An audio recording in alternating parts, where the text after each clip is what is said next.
ការកែមអរាងកាយជាងធានមើលរាងកាយដ៏តូចរបស់គាត់ហើយដកដង្ហើមធំរូបរាងនៅលើមុខរបស់គាត់អាចត្រូវបានពិពណ៌នាថាស្មុគស្មាញក្នុងរយៈពេល1ឆ្នាំកន្លងទៅនេះគាត់បានបាត់បង់ការរាប់ពីចំនួនដងនៃជីវិតអតីតកាលរបស់គាត់ដែលបានភ្លឺនៅចំពោះមុខគាត់ការចងចាំពិតជាស្រស់នៅក្នុងចិត្តរបស់គាត់វាស្ទើរតែដូចជាអ្វីបានកើតឡើងកាលពីម្សិលមិញដូចជាប្រសិនបើបានឆ្លាក់ចូលទៅក្នុងចម្រើននៃព្រលឹងរបស់គាត់មិនថាគាត់បានធ្វើអ្វីក៏ដោយគាត់មិនអាចបំភ្លេចការចងចាំបានទេប៉ុន្តែគាត់បានយល់ឥឡូវនេះគាត់ត្រូវបានគេហៅថាIan Ken ក្នុងជីវិតអតីតកាលរបស់គាត់បន្ទាប់ពីការសោយទីវង្គតគាត់បានយកអាថ៌កំបាំងនៃការចងចាំនិងព្រលឹងរបស់គាត់មកជាមួយហើយបានចាប់កំណើតឡើងវិញគាត់រក្សានៅការចងចាំទាំងអស់របស់គាត់សូម្បីតែបន្ទាប់ពីការចាប់បដិសន្ធឡើងវិញរបស់គាត់ដូច្នេះសូម្បីតែក្រោយពេលកើតគាត់ដឹងពីរបៀបនិយាយរួចហើយយោងទៅតាមការសន្ទនារបស់ប្រជាជននៅក្បែរក្រែរបស់គាត់មានគំនិតរវើរវាយអំពីផ្ទះប្រភេទណាដែលគាត់រស់នៅសំខាន់ជាងនេះទៅទៀតគាត់បានដឹងថាគាត់លែងនៅក្នុងពិភពលោកដូចពីមុនទៀតហើយនេះជាពិភពថ្មីមួយដែល Ian Ken មិនធ្លាប់បាន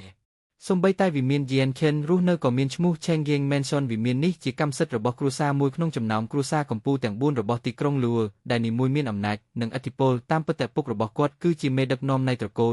Ian Ken ត្រូវបានរំជួលចិត្តត្រឡប់ទៅរកការពិតភ្លាមក្រឡេកមើលទៅលើមេឃស្រាប់តែដឹងថាមេឃស្រពោនដែលជាសញ្ញាបង្ហាញពីរាត្រីចិត្តមកដល់ដោយមិនដឹងខ្លួន Ian Ken បានឈរនៅទីនោះពេញមួយរសៀលខ្ញុំយល់ហើយ Cheng Bei ខ្ញុំនឹងត្រឡប់ទៅវិញក្នុងពេលបន្តិចទៀតនេះ Cheng Bei គឺជាអ្នកមើលថែផ្ទះសម្រាប់ត្រកូល Chenging ហើយសំខាន់គឺមើលថែគ្រប់បញ្ហាក្នុងគ្រួសារដោយសារតែនេះឋានៈរបស់គាត់នៅក្នុងត្រកូលគឺខ្ពស់គួរសមថ្មីបិទតែគាត់ជាមេផ្ទះក៏ដោយគាត់បានទទួលនៅការគោរពដ៏ល្អមួយជាក់ស្ដែងចំនួនស្មើនឹងមេផ្ទះដែលគាត់មានស្នាមញញឹមបានតុបតែងមុខរបស់ Cheng Bei នៅពេលដែលគាត់បានមើល Ian Ken ជាមួយនឹងការរំពឹងទុកខ្ពស់សូម្បីតែ Ian Ken ទើបតែមានអាយុកន្លះឆ្នាំក៏ដោយក៏គាត់មិនត្រូវការជំនួយពីអ្នកដទៃដើម្បីដើរដែរហើយរៀនពីរបៀបនិយាយយ៉ាងឆាប់រហ័សក្នុងរយៈពេល8ខែគាត់មិនត្រឹមតែអាចនិយាយបានច្បាស់ប៉ុណ្ណោះទេប៉ុន្តែគាត់ថែមទាំងអាចប្រស្រ័យទាក់ទងជាមួយអ្នកដទៃទៀតផងជាមួយនឹងសមិទ្ធផលទាំងពីរនេះតែម្នាក់ឯង Ian Ken ត្រូវបានគេហៅថាជាទេពកោសល្យរួចហើយមនុស្សជាច្រើនកំពុងរងចាំយ៉ាងអន្ទះសារដើម្បីមើលថាតើគាត់នឹងធំឡើងយ៉ាងដូចម្តេចនៅពេលយប់លោក Ian Ken បានអំដំណើរម្ដាយរបស់លោក Bai Yuntian ទៅញ៉ាំអាហារពេលល្ងាចនៅបន្ទប់បរិភោគអាហារសារបរិភោគអាហារដែលពួកគេទាំងពីរអង្គុយគឺពិសេសមានតែមេផ្ទះប្រពន្ធចុងនិងកូនរបស់គាត់ប៉ុណ្ណោះដែលអាចបរិភោគនៅទីនោះបានពេល Bai Yuntian និង Ian Ken មកដល់បន្ទប់ទទួលទានអាហារសម្រាប់3នាក់កំពុងអង្គុយនៅតុអាហារជុំគ្នារួចហើយពួកគេម្នាក់មើលទៅហាក់ដូចជាមានអាយុ20ឆ្នាំហើយពួកគេពីរនាក់បានកាន់កូននៅក្នុងដៃរបស់ពួកគេកុមារម្នាក់ជាក្មេងប្រុសហើយម្នាក់ទៀតជាក្មេងស្រីក្មេងប្រុសនេះមានអាយុប្រហែល3-4ឆ្នាំហើយមានសុខភាពល្អប៉ុន្តែមានរៀងធាត់គាត់គឺជាកូនប្រុសទី3និងជាចៅហ្វាយវ័យក្មេងរបស់ Chenging Bei Chenging Ki ពេលដែល Chenging Ki បានឃើញ Ian Ken ភាពអរិភាពនិងភាពស្អប់ខ្ពើមបានផ្ទុះឡើងនៅក្នុងភ្នែករបស់គាត់វាច្បាស់ណាស់ដែលឃើញគាត់មានចេតនាចង់ចាប់ផ្ដើមអ្វីមួយហើយគេអាចប្រាប់បានថាគាត់មានភាពលំអៀងប្រឆាំងនឹង Ian Ken ស្ត្រីទាំង4នាក់អាចដឹងពីអរិភាពដែលសាយភាយចេញពី Chenging Ki ឆ្ពោះទៅកាន់ Ian Ken ប៉ុន្តែគ្មាននរណាម្នាក់ក្នុងចំណោមពួកគេទេដែលទុកពេលគិតអំពីរឿងនេះនៅក្នុងគំនិតរបស់ពួកគេនេះគ្រាន់តែជារឿងតូចតាចច្រវាងកុមារប៉ុណ្ណោះហើយពិតជាមិនមែនជារឿងដែលសំខាន់នោះទេកូនម្នាក់ទៀតជាក្មេងស្រីអាយុ4-5ឆ្នាំមានកន្ទុយសេះពីភ្នែកភ្លឺរបស់នាងសម្លឹងមើល Chenging Ki ដែលនៅតែជាស្ត្រូវហើយសើចជាមួយនឹងស្នាមជ្រីវជ្រួញចំនួន2របស់នាងដែលលេចចេញដោយសំណាចនីមួយនាងមើលទៅគួរឲ្យស្រឡាញ់ណាស់ថ្មីត្បិតតែពេលនេះនាងមិនទាន់គ្រប់អាយុក៏ដោយប៉ុន្តែប្រកាសណាស់ថាបន្ទាប់ពីនាងធំឡើងនាងនឹងមានភាពស្រស់ស្អាតដែលអាចប្រជែងនឹងព្រះបានកូននេះជាកូនទី2របស់ Chenging Ba ព្រមទាំងកូនស្រីតែម្នាក់គឺ Chenging Mingai បងទី4ឯងមកនេះអង្គុយចុះពេលឃើញ Ian Ken ស្នាមញឹមនៅលើមុខរបស់នាងកាន់តែមានភាពអស្ចារ្យនៅពេលដែលនាងគ្រវីគាត់ពីលើ Ian Ken ងក់ក្បាលទៅរក Chenging Mingai ជាការស្វាគមន៍ហើយអង្គុយចុះជាមួយម្ដាយរបស់គាត់នៅតុអាហារពេលល្ងាច Bai Yuntian ចាប់ផ្ដើមស្ទាបអង្អែល Ian Ken ដោយនិយាយយ៉ាងស្រទន់ថាសៀងយើជំរាបសួរមីងនិងបងប្អូនរបស់អ្នកដោយគ្មានជំរើសផ្សេងទៀត Ian Ken បានមើលទៅស្ត្រីដែលមានចិត្តអាណិតអាសូរជំរាបសួរមីងច្បងមីងទី2មីងទី3ប្អូនស្រីទី2និងបងប្រុសទី3ចាប់តាំងពីម្ដាយរបស់គាត់បានរកឃើញថាគាត់អាចនិយាយបានយ៉ាងមានប្រសិទ្ធភាពគាត់បានបង្រៀនគាត់អំពីច្បាប់ជាមូលដ្ឋាននៃសុជីវធម៌ជាមួយនឹងផ្នែកគំនិតទៅជាមួយលំហូររបស់ Ian Ken គាត់មិនបានជំទាស់នឹងការបង្រៀនរបស់នាងទេវានឹងបង្ហាញពីអត្ថប្រយោជន៍សម្រាប់គាត់ក្នុងរយៈពេលវែងផងដែរនៅក្នុងពិភពលោកថ្មីនេះនៅពេលដែលគាត់បានមកដល់កន្លែងថ្មីដ៏ចម្លែកនេះជាលើកដំបូងគាត់បានតស៊ូយ៉ាងខ្លាំងជាមួយនឹងរូបកាយថ្មីនេះចាប់តាំងពីគាត់បានចាប់កំណើតឡើងវិញជាមួយនឹងការចងចាំចាស់របស់គាត់នៅតែមានអារម្មណ៍ដូចជា Ian Ken នៅក្នុងព្រលឹងរបស់គាត់មិនបានគិតថាជីវិតថ្មីនេះជារបស់គាត់ទេប៉ុន្តែយូរទៅគាត់បានទទួលយករូបកាយនិងជីវិតថ្មីរបស់គាត់បន្តិចម្ដងទោះបីជាយ៉ាងណាក៏ដោយ Bai Yuntian នៅតែជាម្ដាយរបស់គាត់ទោះបីជាវាជាអាចកំបាំងអំពីរបៀបដែលគាត់គ្រប់គ្រងដើម្បីរក្សាការចងចាំរបស់គាត់ក៏ដោយប៉ុន្តែពួកគេបានមកពីកន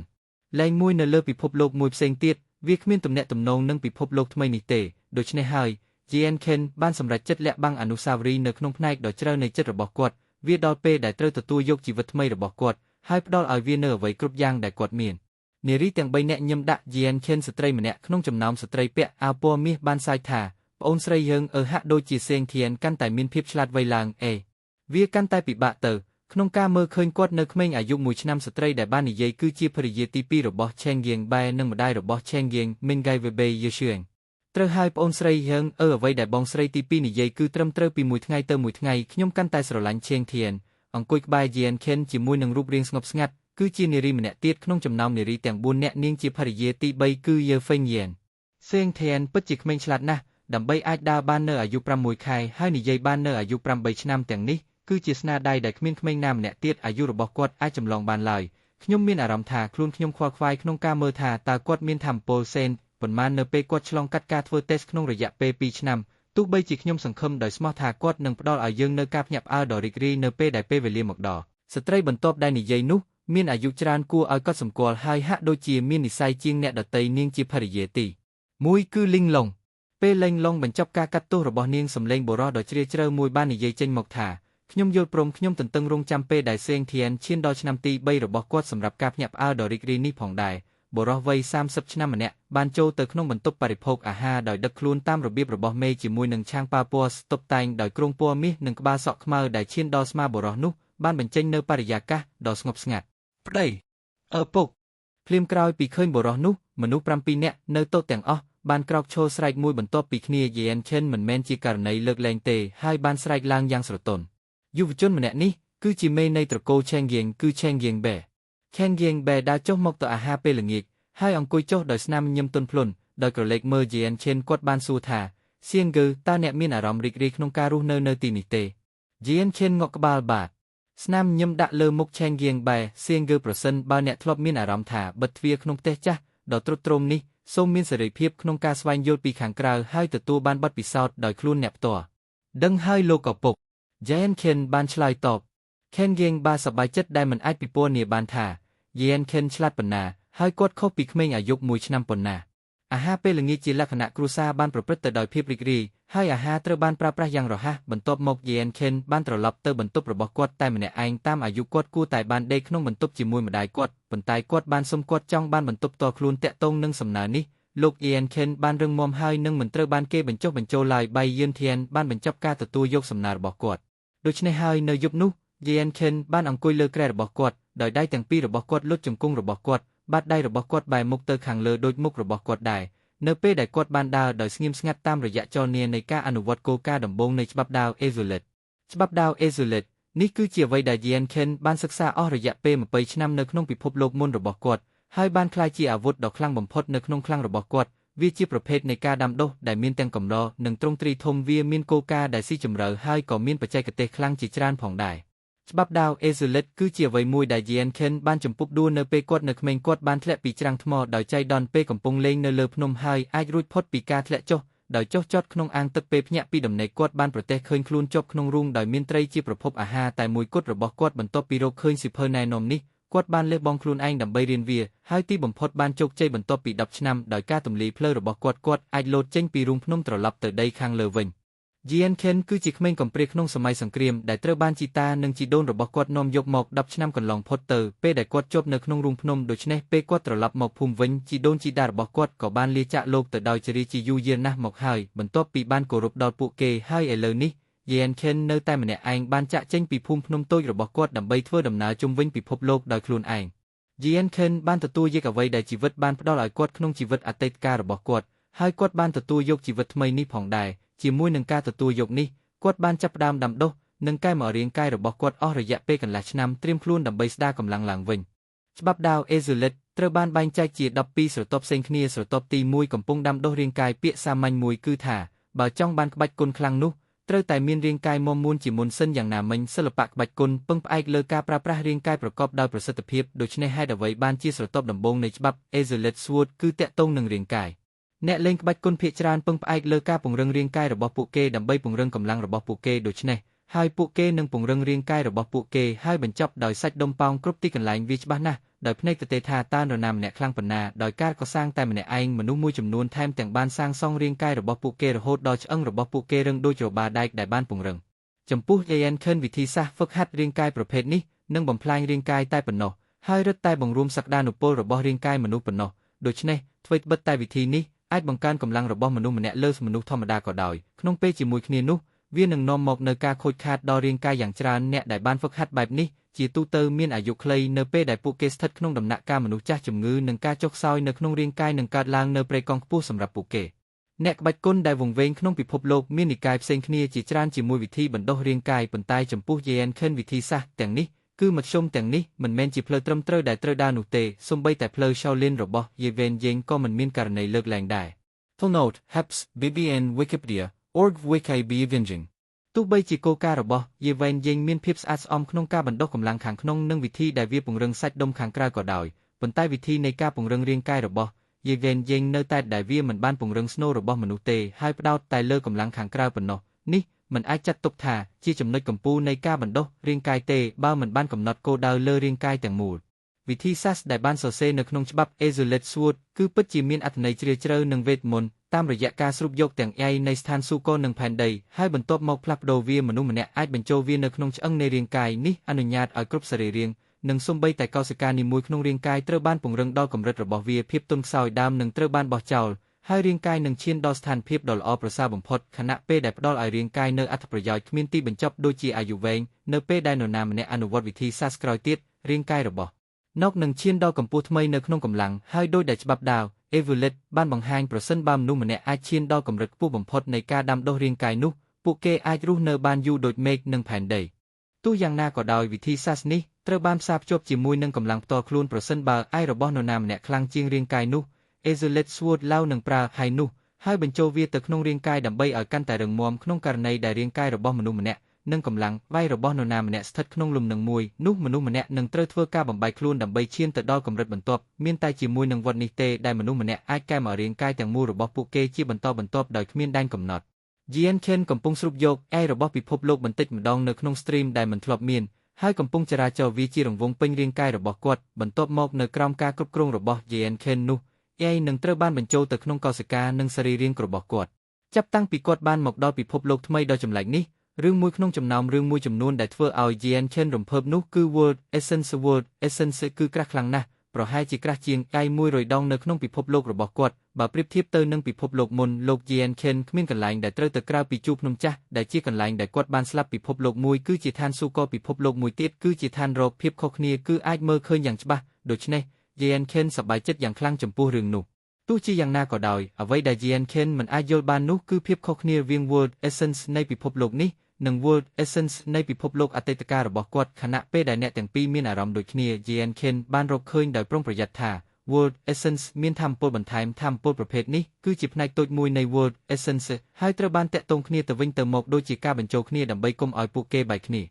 នៅពេលដែលគាត់បានស្រូបថាមពលប្រភេទថ្មីនេះចូលទៅក្នុងខ្លួនរបស់គាត់គ្មានអ្វីអវិជ្ជមានកើតឡើងនោះទេដូច្នេះហើយដោយសារតែនោះ Yen Ken មិនបានព្យាយាមដកថាមពលខុសគ្នាយ៉ាងច្បាស់ពី World Essence នោះទេទោះជាយ៉ាងណាក៏ដោយពេលនេះ Yen Ken មានការចង់ដឹងចង់ឃើញក្នុងរឿងនេះគំនិតកំពុងវិលជុំវិញក្បាលរបស់គាត់ប៉ុន្តែថាមពលថ្មីនេះមិនសាមញ្ញទេដែលត្រូវគិតយ៉ាងងាយបន្ទាប់ពី World Essence មិនចេះចប់ត្រូវបានស្រូបចូលទៅក្នុងខ្លួនរបស់គាត់ Yen Ken អាចមានអារម្មណ៍ថាសរសៃឈាមនិងកោសិកាទាំងអស់នៅក្នុងខ្លួនរបស់គាត់កាន់តែរឹងមាំ World Essence ដែលត្រូវបានគេយកទៅក្នុងខ្លួនរបស់គាត់គឺដូចជាពើកម្លាំងសុខភាពដ៏ធំមួយដែលធ្វើឲ្យរាងកាយរបស់គាត់មានអារម្មណ៍ថាមានជីវិតនៅពេលដែលវាបានស្រូបយកវារាងកាយរបស់គាត់គឺដូចជាខ្លាដែលស្រែកទឹកដ៏ធំដែលចង់បានកាន់តែច្រើនឡើងក្នុងពេលជាមួយគ្នានោះលោក Yen Ken កំពុងមានអារម្មណ៍រីករាយពីគ្រប់ទិសទីហើយមានអារម្មណ៍គ្មានកង្វល់ខណៈដែលអារម្មណ៍នេះបាននាំគាត់ទៅ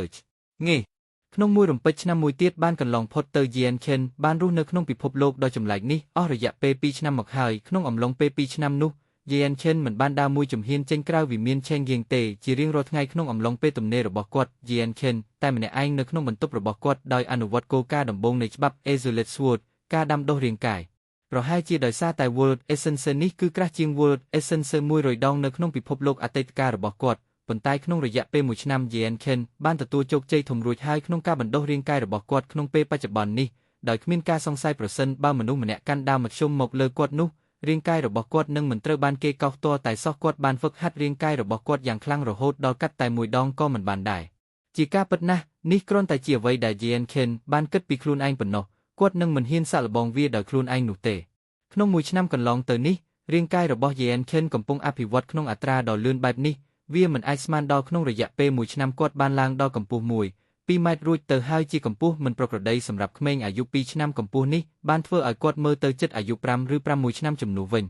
ញដោយសារតែរឿងនេះមនុស្សគ្រប់គ្នានៅក្នុងវិមាន Chen Giang មានការតក់ស្លុតហួសពីការជឿទោះបីជាពួកគេជាច្រើននៅតែមានការរំពឹងទុកដ៏ធំធេងសម្រាប់គាត់ក៏ដោយការរំពឹងទុកដោយសង្ឃឹមថាគាត់នឹងក្លាយជាមនុស្សពូកែដែលមានសក្តានុពលគ្មានដែនកំណត់ប៉ុន្តែគ្រប់គ្នានឹងត្រូវរងចាំនៅពេលដែលគាត់មានអាយុ3ឆ្នាំដើម្បីបញ្ជាក់អ្វីទាំងអស់តាក់ទងនឹងការរំពឹងទុកនេះលោក Yen Chen មិនអាចជួយអ្វីបានឡើយប៉ុន្តែមានអារម្មណ៍អស់សង្ឃឹមគាត់មិនយល់ថាមូលហេតុដែលរាងកាយរបស់គាត់លូតលាស់លឿនបែបនេះគឺដោយសារតែការអនុវត្តច្បាប់ Azulet Sword Law ពីព្រោះកាលពីអតីតកាលរបស់គាត់មិនមានច្បាប់ Azulet Sword Law តាមអាយុរបស់គាត់ទេទោះបីជាគាត់នៅតែអំដំណើរម្ដាយរបស់គាត់3 Yun Tian ទៅសារបរិភោគអាហារប៉ុន្តែជាធម្មតាគាត់នៅតែបិទខ្លួនឯងនៅក្នុងបន្ទប់របស់គាត់ជារៀងរាល់យប់អង្គុយលើគ្រែដោយជើងទម្លហើយដៃលុតជង្គង់គាត់នឹងបិទភ្នែកហើយបែរមុខទៅលើមេឃម្ដងទៀតប៉ុន្តែលើកនេះYen Chen មិនបានបណ្ដុះរាងកាយរបស់គាត់ទេប៉ុន្តែជំនួសមកវិញគាត់បានគិតពិចារណាវាមានរយៈពេល2ឆ្នាំហើយចាប់តាំងពីគាត់បានមកដល់ពិភពលោកនេះហើយក្នុងរយៈពេល2ឆ្នាំនោះគាត់មិនដែលបានឃើញពិភពខាងក្រៅពីខាងក្រៅវិមាន Chen Giang នោះទ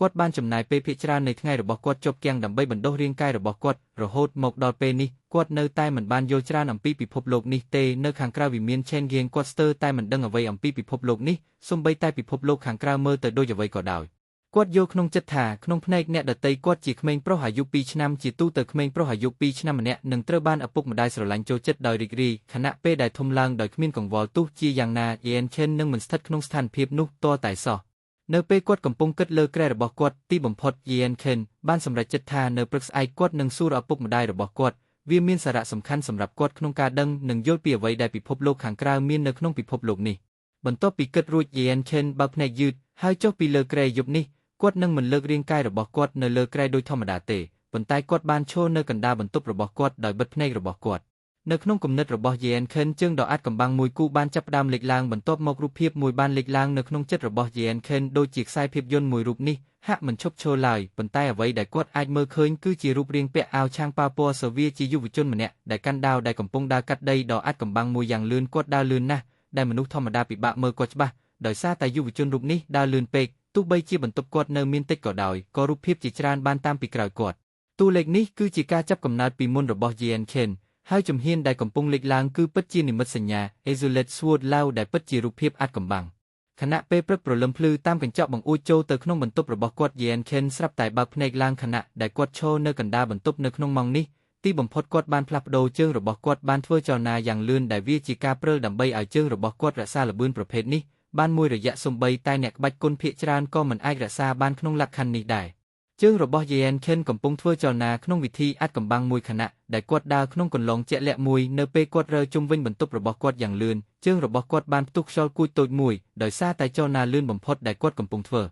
ើអ្វីត្បិតតែព្រឹត្តិការណ៍នេះមិនដំណើរការយូរក៏ដោយប៉ុន្តែ Yen Chen ឈប់ធ្វើចលនាព្រោះមុខរបស់គាត់ប្រែជាស្លេកនៅវិនាទីដកដង្ហើមយឺតជើងទាំងពីររបស់ Yen Chen មិនអាចជួយអ្វីបានក្រៅពីញើសនិងរញ្ជួយនៅពេលគាត់ផ្អាកYen Chen ដើរយឺតទៅបង្អួចរបស់គាត់ហើយអង្គុយក្បែរនោះពុតខ្នងផ្នែកខាងក្រោមដៃទាំងពីររបស់គាត់ម៉ាស្សាជើងរបស់គាត់ជាបន្តបន្ទាប់ការដើរតាមដានជើងដ៏អាចកំបាំងមួយផ្លែតនោះបានធ្វើឲ្យជើងរបស់គាត់ទន់ខ្សោយមិនអាចប្រៀបផ្ទឹមបានគាត់មិនអាចសំបីតែប្រើថាមពលតិចបំផុតនៅក្នុងជើងរបស់គាត់ទៀតទេ Yen Chen គ្រវិក្បាលដោយមិនអស់សង្ឃឹមមិនថាក្បាច់គុនប្រភេទណាដើម្បីបណ្ដុះខ្លួនឯងនោះទេរឿងដំបូងដែលគាត់ត្រូវធ្វើគឺសម្រេចបាននូវភាពប្រសើរឡើងមិនត្រឹមតែប៉ុណ្្នឹងទេក្បាច់គុនកាន់តែស៊ីជម្រៅតម្រូវការរបស់វាកាន់តែខ្ពស់បើនិយាយពីលំហាត់ប្រាណដើរតាមកន្លងបើគាត់មិនមានកាយសម្បទារឹងមាំនិងឯកខ្លាំងទេនោះគាត់នឹងមិនអាចទ្រាំទ្របានយូរនោះទេពិតណាស់អ្នកប្រតិបត្តិធម្មតាមិនអាចទ្រាំទ្របានយូរដូចគាត់ទេហើយប្រសិនបើពួកគេបានព្យាយាមនោះពួកគេនឹងបញ្ចេញរាងកាយរបស់ពួកគេលើសពីអ្វីដែលអាចទទួលយកបាននិងធ្វើឲ្យខូចវាមិនងាយស្រួលទេក្នុងការទទួលបានសមត្ថភាពដ៏ជ្រាលជ្រៅអង្គុយក្បែរគ្រែបន្ទាប់ពីម៉ាស្សាជើងរួចគាត់រងចាំឲ្យជើងរបស់គាត់ត្រឡប់មកសភាពដើមវិញមុននឹងអង្គុយភ្ងាជើងលើគ្រែម្ដងទៀតជាថ្មីម្ដងទៀតគាត់បានចាប់ផ្ដើមស្រូបយកឯខាងវិញ្ញាណពីពិភពលោកហើយស្រូបវាចូលទៅក្នុងខ្លួនរបស់គាត់យប់បានកន្លងផុតទៅយ៉ាងឆាប់រហ័សហើយផ្ទៃមេឃពោពេញទៅដោយពណ៌នៃថ្ងៃហើយនៅពេលនោះសំឡេងមួយអាចចាយចេញពីបន្ទប់របស់ Yen Chen จะไฟตีบุญดอเปทไงหายดอเปกรอกหายจะบ้านนักกายุมระบอสตรีบานหมกดาวเยี่ยสำเลงนุเย็นเช่นบักในยืดหายสไลลางขนมสำเลงก็มาถาขยมดังหายปอนสไลห้องเฮือขยมพญะหายนิยัยโดยชนกวดก่อเจ้าปีเลอแกร่บนใต้เนเปนี้ทวีตรบานบักหายขมิ้นสไลปีเนะได้มีอายุประหายดับปรำใบชนำบานดาวโจมกปุเกแต่งปีเนะกำปงกันถาดะจานตัวมวยได้มีอังเนเลนุโรเมียจุมวิญอังคือเจียกันไซส์อาดหนึ่งสะอาดไม่ได้มีในท่าสำหรับกวดดับใบเลียงมุกทาสมวยเตียดก็มีอังมวยเตียดสำหรับเดนเคนเลียงทำไมดับใบเรียบจำคลุนสำหรับไงทวีปเทนยวนบองสไลห้องเฮือบอนสไลดองไม่เอากุนสำหรับปัญหาบ่อเนะกระเล็กเมื่อไม่สไลอายุดับปรำใบชนำเดนเคนบ้านเอากุนเนะแต่งปีอย่างสงิมสงัดเนะบำราปีเนะนี้คือจีเนะบำราบอครูซาเชนเกงให้จีพิเศษคือสำดาวบ่มเป็นดำเริกาประจำไงระบอเยนเคนโดยซาเยนเคนตั้งแต่เนิ่มเนี่ยไอ้เนื้อขนมบรรทุกระบอกกอดมาได้ระบอกกอดใบเยือนเทียนบ้านจูขมิ้นใส่บำราปีเนี่ยเอาลงจำกอดดาวเยนเคนขมิ้นใส่แต่งปีซาอย่างไอ้ละไฮมรุ่นนิยัยท่าโลกมันจัตีบูนก้มนิยัยกูสมไอเยื่องกำปงทั่วไว้ได้เยื่องกูทั่วเตอร์ไฮโลกมันจัตีบูนส้มเมตากลมทั่วจีมนุกูซอมเนื้อไงอนาคตโปรเซนบาปูประเทศจารีอัมปีกาเชียบาได้เนี่ยกำปงปดอลเอาเยื่องนุเยื่องหนึ่งเตอร์ตัวโตอย่างทงนทงโง่ขมิ้นใส่บำรามเนี่ยเตียดบ้านนิยัยเยนเคนยมกมบารอมขยมนึงมันนิยัยแบบนิเตบาเนบเซงนึกบายนุเยนเคนมีนเพียบไวฉลาดมันธรรมดาให้วิมีนเชนเกียงมีนฉบับตึงเริงเตะตงหนึ่งฐานะบ้ามาจากตีบูนเตอร์บ้านเยนิยัยเปียแบบนี้ประกอบเจียเหมือนบ้านตะตัวโตสราเตบรรทบปีเลียงมุกรูดเยนเคนบ้านจะเจงปีบรรทบระบอกกอดให้ดาเตอร์บรรทบมาได้ระบอกกอดโดยธรรมดาจำไงเราเวียงเนี่ยแต่งปีเหมือนช่างประมาณเตเวียมีนจำไงแต่มาไปไม่ปีบรรทบระบอกกอดเพลียบรรทบปีโจดอกขนมบรรทบเยนเคนบ้านเคยมาได้ระบอกกอดเนอโตสำเร็จบ่มเปะกำปงตบแต่งมุกดอยมีนกาจุยปีเนรีบ่มราวปีเนี่ยระบอกเนียงได้เชิกใบเนียงเสียงเกอเนเนอตีนี้เลื่อนจริงธรรมดาทั้งไงนี่โดยกระเล็กเมอร์เยนเคนสนำย่ำดอกต้นพลุนปูเป็นเด็กได้สระลังหนึ่งกาสระลังไอเตอร์บ้านเกเมอร์เคินโดยเคินกาบังฮันก็ได้สระลังเนอเลือตึกมุกระบอกเนียงจัดระบอกเยนเคนบ้านต้นจรีเนอขนมปิภพโลกมุนระบอกกอดเยนเคนบ้านบัดบองอปุกมาได้แต่งปีเนอเปกอดเนอโตโดยในไฮกอดมันได้บ้านดังอัมปีศึกได้สระลังระบอกมาได้หรือสมใบแต่จูประเทศเวลาผลตายเปกวดบานหมกกันปิภพโลกนี้กวดบานดังอย่างฉบับเนื้ออำนาจในศึกได้สระลังระบอมาได้นี้โดยในหายโดยซาแต่ใบนุกวดบานจับดามระซารำในก็ได้สระลังนี้บันทึกมดองตามเปเวลีเยียนเชนดาเตอจัดมาได้กวดให้อย่างไอปูให้นิยัยแต่งไซขมาเอียนถาโกนไอคลีนให้บรรทบปีฮัดปราณอย่างมัดจดตั้งปียบมันกวดมีนอารมณ์เสกคลีนบันทึกใบเยียนเทียนดะได้ต้นพลุนเนเลิกบ้าระบอเยียนเชนให้ไซบรรทบมอกบันทึกเตียดมาได้หนึ่งน้อมเนี่ยเตอซาปริภกอาหารบาดเยียนเชนงอกบาเมื่อเติมมุกกดเป็นเจ็ดขนมเจ็ดกดบ้านริกรีโดยสำงัดจมพูก็ได้สระลังได้มาได้กดบ้านบางหางกดอากมุยวินิตีเตียดเยียนเชนบักมดมาดองเตียดมะใบยืนเทียนสำลังเมื่อเยียนเชนอย่างกอกดาวให้นิยัยถาเสียงเกอประสันบานเนะมีนเอาไว้ได้เนะจ้องนิยัยโจนิยัยเวียเตอร์เยียนเชนสเตสเตอร์มุยวินิตีมุนนึงรุมลึกปีกลุ่มเน็ตคางขนมระบอกกดกระเล็กเมื่อมาได้มาดองเตียดกดนิยัยถามาได้อาจุยปรับโกนระบอกเนะท่าปีพบขังกล้าวแบบหน้าดาวเยียนเคนโลกใบยืนเทียนมีนกับหยับเอาอย่างคลั่งจมปูสำนูระบอกกอดเนียงบากมดสูธาเสียงเกอตาเวียไอจีเนะจับอารมณ์ปิพบขังกล่าวเตโกนโปรระบอกเนะกรอนแต่จ้องดังจ้องเคินกดเฉลยใบยืนเทียนสายธาเสียงเกอปิพบขังกล่าวคือทมเทงนะให้แทมแต่งสมุกสมายคลั่งติดพองเรื่องราวในปิพบขังกล่าวมันไอเป็นเจ็บบานฉบับตามระยะเปียสำใดแต่มวยมุกหนูเตประสันบาเนะจ้องเรียนปีเวียนุจีกาลอบ่มพดประสันบาเนะเตอร์บรรณาไลให้อันสิเพอปีใบกบาเนเลเวียสมใบแต่เปเนียงบรรเจงจำลายก่อดาวตึกมุกระบอกใบยืนเทียนหะโดยจีออสังคมบันติดผลตายเคียงเกอเนะเนอแต่มันดังปีเบียบอันตุกใบจีเนะเตอร์บรรณาไลก่อดาวเนะนั่งมันไออันเปียนามวยบานเตมะเจ้าไม่ยืงมันนอมมนุคลาหมอกบังเรียนขยมปีเบียบอันสำเร็จระบอกเยียนเคนมีนก้ามันเป็นจัดคลาใบยืนเทียนบ้านนิยัยถาเซงเกอเนะมีนอายุตรมแต่ปีชนำปนนอมาได้ระบอเนะมันได้ลือหรือเคยโกนอายุปีชนำเรียนอ่านปีมุนหมกเตสมใบแต่ในขนมทวิปเทียนยีเวนแต่งมูก่อดาวก็สถานเพียบแบบนี้มันทลบมีนปีมุนหมกได้จีตูเตอร์ก็มาได้จับดามเรียนอ่านดำบงบ่มพดคือเนเป้ได้ปูเกมีนอายุประหายบุญเตอร์ปรำชนำยีเอ็นเคนบานโยเพลียมถามาได้โกนโปรระบอเนะจองเรียนอ่านตาเนะไอรกมนุษย์มวยจำนวนดำใบพี่เยี่ยมบังเรียนขยมบานเตใบยืนเทียนมันเจนิยัยปนตายสนามันย่ำดอริกรีบานพ่อเนเลมุกระบอเนียงเซียงเกอการเรียนอ่านคือจิกเกตกาดอฮอตเนยก็โดยจิกูออยทนนะเนะเตอร์แต่โยธามีนเปียบเซงคณีจิจราเนขนงทวิปนี้มันแมนเจียไว้ได้ไอเรียนบานเลือนเตตาเนะประกอบทาจ้องเรียนเนเลนิเตเยียนเคนงอกบ้าดาวเป็นเจถาขยมให้จำไล่ระบอเยียนเคนสนามย่ำระบอใบยืนเทียนกันแต่ออกจาโดยไส้สบายเนียงบ้านนิยัยถาประสันบานี้จีสำนาระบอเชียงเกอนุ่มมาได้หนึ่งกอมโตรเนะแต่งสรงเงียกบานเนียงสไลถาเซโยไล បន្តិចទៀតទៅទីក្រុងឡូរឺហើយជួគ្រូដ៏មានកិត្យានុភាពបំផុតហើយនាំគាត់ទៅវិមានដើម្បីឲ្យគាត់អាចបង្រៀនសៀងហ្គើរបស់ខ្ញុំពីរបៀបអានបាទអ្នកនាងនារីបម្រើដែលកំពុងសិតសក់បៃយឿនធានបានយល់ព្រមដោយការគោរពខៀងហ្គើវាជាពេលវេលាមួយដ៏សមរម្យហើយចូលយើងទៅបន្ទប់បរិភោគអាហារមុនពេលយើងទាំងពីរអត់អាហារចុះថ្ងៃបានកន្លងផុតទៅយ៉ាងឆាប់រហ័សហើយនៅថ្ងៃទី2បានមកដល់គ្រូបៃយឿនធានបានមកដល់ផ្ទះហើយចាប់ផ្ដើមបង្រៀនគាត់ឲ្យចេះអានដូច្នេះហើយចាប់ពីពេលនោះមកយេនខិននឹងចំណាយពេលថ្ងៃរបស់គាត់ដោយយកចិត្តទុកដាក់សិក្សាពីរបៀបអានដោយសារគាត់រក្សាបាននូវកម្លាំងផ្លូវចិត្តនិងចំណេះដឹងខ្លះពីការចងចាំរបស់គាត់ពីអតីតកាលការរៀនភាសាហោសេនៃពិភពលោកថ្មីនេះមិនពិបាកទាំងអស់នោះទេគូផ្សំនឹងគ្រូដែលដាក់បេះដូងនិងប្រលឹងក្នុងការបង្រៀនគាត់ក៏ដូចជាសមត្ថភាពទន្ទេញដ៏អស្ចារ្យរបស់គាត់ការរៀនអានពិតជាលឿននិងងាយស្រួលសម្រាប់គាត់ក្នុងរយៈពេលខ្លីត្រឹមតែ3ខែគាត់បានស្ទាត់នៅពាក្យជាមូលដ្ឋានបំផុតនៃទ្វីបនេះអត្រារៀនរបស់យេនខិនបានធ្វើឲ្យគ្រូស្រែកដោយភ្ញាក់ផ្អើលភ្លាមបន្ទាប់ពីបៃយឿនធានបានដឹងថាគាត់បានរៀនភាសាហោសេភាគច្រើនក្នុងរយៈពេល3ខែនាងស្ទើរតែមិនជឿនៅទីបញ្ចប់នាងបានធ្វើតេស្តយេនខិនមុនពេលនាងអាចទទួលយកការពិតប្រសិនបើគេចង់អាននិងសរសេរពាក្យភាគច្រើនដែលប្រើក្នុងទ្វីបដ៏កម្រិតដែលយេនខិនមាននោះគេត្រូវចំណាយពេលយ៉ាងហោចណាស់2ឆ្នាំដើម្បីឲ្យយេនខិនសម្រេចបាននូវកិច្ចការនេះក្នុងរយៈពេល3ខែខណៈពេលដែលវាចំណាយពេលច្រើនបំផុត2ឆ្នាំសូម្បីតែអ្នកប្រាជ្ញាមួយក៏មិនអាចអះអាងថាបានសម្រេចនេះដៃនេះដែរសមិទ្ធផលនេះបានទៅដល់ត្រចៀកឪពុករបស់យេនខិនយ៉ាងឆាប់រហ័សបន្ទាប់មកឆេងយៀងបែបានទៅសួរសុខទុក្ខលោកយេនខិនដោយផ្ទាល់អំពីរឿងនេះសៀងហ្គឺអ្នកបានស៊ូទ្រាំច្រើនក្នុងរយៈពេលដ៏ខ្លីនេះវាដល់ពេលសម្រាប់ពេលនេះសូមឲ្យឪពុករបស់អ្នកផ្ដល់រង្វាន់ដល់អ្នកព្រោះអ្នកបានរៀនអានយ៉ាងយកចិត្តទុកដាក់ក្នុងរយៈពេលប្រមាណខែចុងក្រោយនេះខ្ញុំមិនដឹងថាសៀងហ្គឺចង់បានរង្វាន់អ្វីនោះទេទឹកមុខរបស់ឆេងយៀងបែមានស្នាមញឹមពេលគាត់សម្លឹងមើលយេនខិននៅពេលគាត់និយាយមានកូនប្រុសម្នាក់ដែលមានទេពកោសល្យបែបនេះគាត់ពិតជាមានមោទនភាពចំពោះខ្លួនឯងខ្លាំងណាស់ហើយយកចិត្តទុកដាក់ចំពោះយេនខិនច្រើនជាងកូនដទៃទៀតដោយស្វ័យប្រវត្តិហេតុដូចនេះភ្នែករបស់យេនខិនភ្លឺឡើងហើយគិតតែប៉ុន្មានវិនាទីប៉ុណ្ណោះមុននឹងឆ្លើយថាលោកឪពុកសូមអនុញ្ញាតឲ្យកូនប្រុសទៅបណ្ណាល័យហើយអានសៀវភៅខ្លះនៅទីនោះដើម្បីឲ្យខ្ញុំទទួលបានបទពិសោធន៍និងរៀនបន្ថែមភ្នែករបស់ឆេងយៀងបែភ្លឺឡើងពេលគាត់សម្លឹងមើលយេនខិនដោយការពេញចិត្តដោយសាយខ្លាំងគាត់បាននិយាយថានេះមិនមែនជាបញ្ហាតតែសោះសៀងហ្គឺអ្នកមានបេះដូងដែលចង់កែមកខ្លួនឯងហើយឪពុករបស់អ្នកមានមោទនភាពចំពោះរឿងនេះខ្ញុំយល់ព្រមតាមសំណើរបស់អ្នកបណ្ណាល័យនឹងផ្ដល់សេរីភាពដល់អ្នកនៅពេលណាដែលអ្នកចង់បា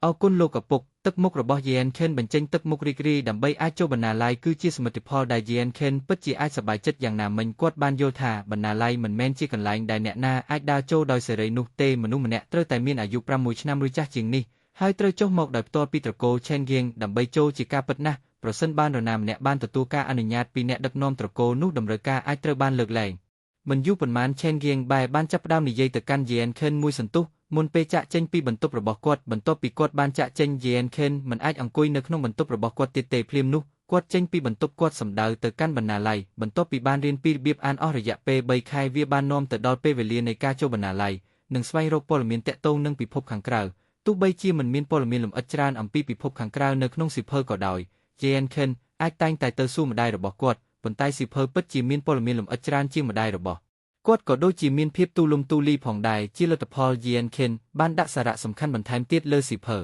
ទីតាំងនៃបណ្ណាល័យត្រូវបានឆ្លើយរួចហើយសម្រាប់យេនខិនជាយូរមកហើយវាស្ថិតនៅខាងក្រោយទីធ្លាគ្រួសាររបស់គាត់ក្នុងវត្តដ៏ធំមួយនៅពេលដែលយេនខិនចូលទៅក្នុងតុលាការនៅខាងក្រោយគាត់មានអារម្មណ៍ថាមានវត្តមានអ្នកជំនាញជាច្រើនដែលលាក់បាំងគ្រប់ទីហើយកំពុងសម្លឹងមកគាត់ដោយភ្នែកដូចពស់វែកដោយមានក្បាលខ្ពស់និងមោទនភាពយេនខិនបានធ្វើពុតថាគាត់មិនយល់ពីអ្នកជំនាញហើយបានដើរទៅកាន់ប៉មបន្ថែមទៀតប្រសិនបើគាត់អនុញ្ញាតឲ្យអ្នកដទៃដឹងថាគាត់អាចដឹងពីមនុស្សដែលកំពុងសម្លឹងមើលគាត់ពីកន្លែងលាក់កំបាំងនោះសំណួរដែលពិបាកនឹងកើតឡើងជាបន្តបន្ទាប់គាត់ជាកូនអាយុ2ឆ្នាំអត់មានចំណេះវិជ្ជាគុណទេ Ken Gang Mansion មានកូនចៅផ្ទាល់ជាច្រើនប៉ុន្តែមានមនុស្សមិនច្រើនទេដែលធ្វើដំណើរទៅកាន់បណ្ណាល័យដូច្នេះមនុស្សតែម្នាក់គត់ដែលយេនខិនបានឃើញគឺជាឆ្មាំដែលការពារតំបន់នោះហើយស្ទើរតែគ្មានសមាជិកត្រកូលផ្សេងទៀតឡើយ